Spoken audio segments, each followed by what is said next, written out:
आज आपण येथे चपातीचा भुगा बनवणार आहोत 2 ते 4 जणांसाठीचा। त्यासाठी जे साहित्य लागणार आहे ते मी इथे स्क्रीनवर दिलेले आहे।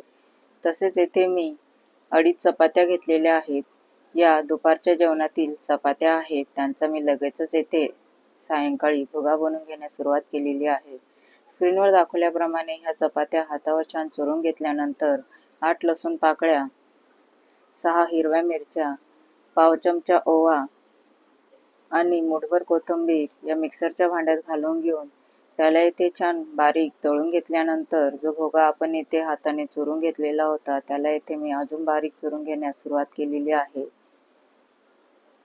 शक्य होईल थोडा बारीक चुरून घेतल्यानंतर जे वाटण आपण इथे तयार केलेलं होतं ते वाटण या भुग्यामध्ये मिक्स करून घेऊन यामध्ये थोडंसं पाणी मी यावर शिंपडून घेतलेलं आहे, त्यामुळे आपला भुगा हा नरम होईल।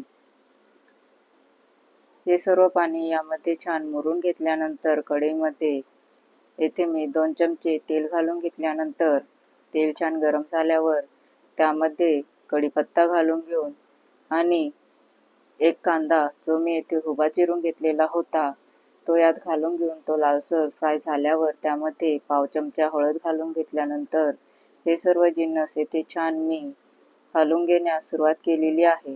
येथे मी हाताच्या साहाय्याने 2 वेळा मीठ घालून घेतलेला आहे। जो भुगा आपण इथे रेडी करून घेतलेला आहे चपातीचा तो यामध्ये घालून घेऊन त्यालाही या सर्व जिन्नस सोबत छान मिक्स करून घेतलेला आहे आणि त्याच्यावर झाकण ठेवून त्याच्यावरचं झाकण काढून घेऊन 5 मिनिटांनी तो भुगा मी येथे छान हलवून घेण्यास सुरुवात केलेली आहे। झाकण घालून झाकण काढून घ्यायची प्रोसेस येथे आपल्याला 4 ते 5 वेळा करावी लागते। जेव्हा सुरुवातीला आपण त्याच्यावर झाकण घालतो तेव्हा आपला भुगा खाली चिटकत असतो आणि जेव्हा आपला भुगा खाली चिटकायचा बंद होतो आपल्या इथे हा भुगा बनून तयार झालेला असतो।